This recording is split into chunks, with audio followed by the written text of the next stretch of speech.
بسم اللہ الرحمن الرحیم۔ گرامی قدر سامعین و ناظرین، ہجری اسلامی کیلنڈر کے اعتبار سے شعبان المعظم 8واں مہینہ ہے۔ اس شعبان کا معنی کیا ہے؟ شعبان کا معنی ہے تفرق اور پھیل جانا۔ تو چونکہ اس مہینے میں بھی اللہ رب العزت کی عمومی رحمتیں متوجہ ہوتی ہیں، عمومی بخشش کی ہوائیں چلتی ہیں، اس لیے اس مہینے کو شعبان کہتے ہیں۔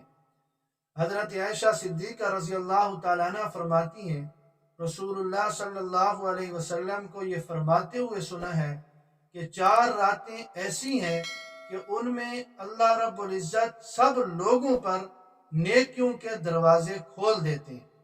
نمبر 1 عید الاضحیٰ کی رات، نمبر 2 عید الفطر کی رات، نمبر 3 شعبان کی درمیانی رات جسے شب برات کہتے ہیں، اور عرفہ کی رات۔ نمبر 4 شیخ عبد القادر جیلانی رحمۃ اللہ علیہ اپنی کتاب غنیۃ الطالبین میں لکھتے ہیں کہ جس طرح زمین پر مسلمانوں کی 2 عیدیں ہیں، انسانوں کی 2 عیدیں ہیں، اسی طرح آسمان پر فرشتوں کی بھی 2 عیدیں ہیں۔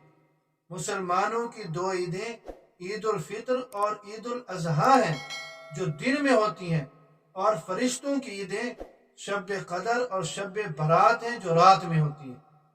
وجہ اس کی یہ ہے کہ فرشتوں کی عیدیں رات کو ہیں کہ وہ رات کو سوتے نہیں ہیں، فرشتے سونے سے پاک ہیں، تو لہٰذا ان کی جو عیدیں ہیں وہ رات کو، اور انسان چونکہ رات کو سو جاتی ہیں، تو اس لیے ان کو جو عیدیں عطا کی گئیں وہ دن کے وقت کی ہیں، رات کے وقت کی نہیں ہے۔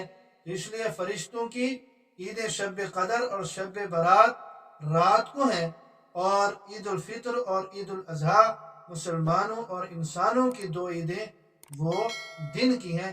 اللہ رب العزت ہمیں دین سمجھنے کی توفیق نصیب فرمائے۔